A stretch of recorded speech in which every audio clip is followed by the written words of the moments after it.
நம்முடைய சாத்திரங்கள், சம்பிரதாயங்கள், புராணங்கள், இதிகாசங்கள், மனு நீதி போன்றவைகள் எல்லாம் என்ன சொல்கிறது என்றால், பெரும்பாலான மக்களுக்கு ஏன் உரிமை கிடைக்கவில்லை என்று கேட்டுவிட்டால் என்ன செய்வதற்கு என்ற அச்சத்தால் தந்திரமாக என்ன செய்தார்கள் என்றால், சூத்திரன் படிக்கக்கூடாது, கீழ் ஜாதிக்காரன் படிக்கக்கூடாது, படித்தால் அறிவு வந்துவிடும் அல்லவா, படித்தால் கேள்வி கேட்போம் அல்லவா, அதற்காக படிக்கக்கூடாது.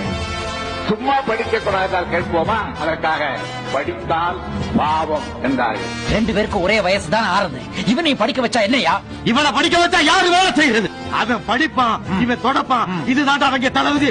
நடக்கும் இருளை நகர்த்தும் பகல்வோர் நாளும் வந்தது, கோளும் தொலைந்தது. ஒதுக்கியே தீர்வது ஒடுக்கப்பட்டோருக்கு இடஒதுக்கீடு என எதிர்நீச்சல் போட்டு எழுந்து நின்றது திராவிட இயக்கம். தென்னக மயக்கம் தீர்க்க முனைந்தது. குழந்தைய அழைச்சிட்டு எங்க போற? என் பையன் பள்ளிக்கூடத்துல படிக்க போறான் சாமி. உன் பையன்லாம் பள்ளிக்கூடத்துல படிச்சா உனக்கு அடுத்து வெட்டியா வேலை பார்க்கறது யாரு? கொஞ்ச நாளைக்கு நீயும் பிள்ளையும் பாருங்க. பாடக்கண்ணா, உனக்கே நீ இவ்வளவு அக்கறை, உலகத்தில் யாருக்கும் இல்லாத அக்கறை என்று கேட்பீர்கள். ஏகலைவன் வித்தை கற்க இந்த சாத்திரம் அனுமதிக்கவில்லை.